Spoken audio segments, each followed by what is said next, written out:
We have a very special review today. This is a monster, a beast of an amp, the Woo Audio WA33.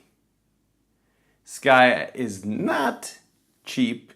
The standard, the base model is right around $8,000. So this is for those guys that have a little bit of extra scratch in the pocket, really love the hobby, and want a state-of-the-art, high-end, highfalutin tube headphone amplifier with a bonus option of a preamp for a full-size stereo or a pair of desktop speakers. This headphone amp comes in two sections. You can see here, this is the main power amp, and this is a connected power supply. These two do not separate. They are connected together by a little piece of tube here in the middle that puts the cord in between the two units. This is a change from some other the amplifiers where there's like an umbilical cord that goes through the back, just like all the other cords connecting the two. It's a little bit cleaner now. Also though, they don't separate. They are connected together. This amplifier is very heavy. It is like 50 pounds. Both pieces move together. It's not something you want to throw around. You definitely can't put it in your backpack. But it's solidly built. 50 pounds of metal, anodized aluminum, and it feels solid. The knobs click good. The volume knob has a good resistance. And it's just a solid piece of American-built gear for audio. As you can see, there are tubes on the top that drive most of the juice, and they take a little bit while to boot up. So I'm going to show you here what happens if you click this button. Flashes while it warms up. And you should always give a tube amplifier a little bit of time to really get everything going before you start listening to it. So for those of you who aren't as familiar with the analog kind of old school technologies, it takes a while for it to warm up to sound its best. So always give it plenty of time before you listen. You can see on the front, there's a lot of inputs and outputs. We have two separate XLRs because this is a 100% balanced throughput. So you can put these type of XLRs into the back on the top here and also straight out the front to headphone. The one that I have plugged in here is actually a 4-pin stereo XLR for headphones, and then of course your standard standard 1/4-inch headphone jack. Yes, the headphone jack will work. This headphone jack will work with the balanced input, so we'll take a balanced input to there.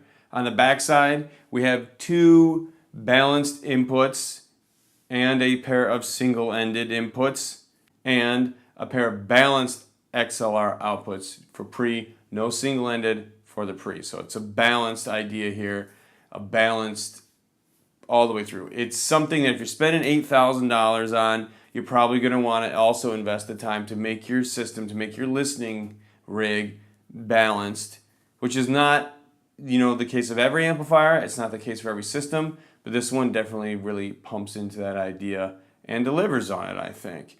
From a sound perspective, it is the number one concern, I think, a lot of times if things get too tubey, too warm, as some people use that term, the bass gets a little flabby. The bass gets a little... It's not the case with this amplifier, or really any of Woo's stuff that I've heard. It has a nice, firm bass, tight bass, but what it really brings is a nice, full feeling around the mids and really easy listening treble. That's not to say it's not sharp or articulate. I'm just saying that it sounds relaxing. You can fade right into the music. And it feels full. It feels rich. It has a really nice, robust, not overly analytical, but still detailed sound, which, if you ask me, is a pretty good sweet spot. You can push the analytical detail idea to the max, but then it doesn't sound as organic. It doesn't sound as real, and sometimes it's not as easy to listen to. This amp is very easy to listen to. Also, very powerful. Perhaps the most powerful amplifier I've ever had in the lab by a long shot. The total output is actually a whopping 10 watts per channel. That is a lot. Not a ton for a loudspeaker, but that is a ton for a headphone amplifier.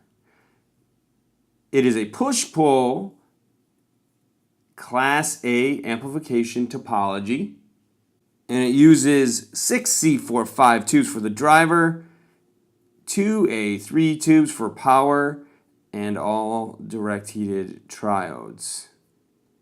It's a heck of a setup, and it's quite powerful, as I said. As you turn this dial, there's high-low gain settings, but you really don't need, it never even goes halfway with most headphones, which is very nice because one of my favorite headphones right now is the Audeze LCD4, and it has about 200 ohms of resistance on the headphone side, and some of the gain it takes to go is I'm like near the top of the knob on some of the other full performance headphone amps. It's not even close on this one. It's perfectly right here in this part right here. That's with a high gain. 2-stage gain, 2-stage impedance options, inputs, and then of course pre or headphone amplification. So when you're looking at this as a whole, you're looking to go big. This is big. This is big but graceful. Smooth but refined. Also very expensive. But if you're looking at something that's $8,000, that's basically a big man's toy, you know, this is kind of the area you're looking at. It's fun. It looks pretty cool just sitting out. It's a conversation piece. And it's really kind of a nice holistic package if you're looking for flagship stuff. Super fun option. I hope everybody in their life who loves headphones gets a chance to listen to this and own it. It'd make the world a better place. Thanks for watching.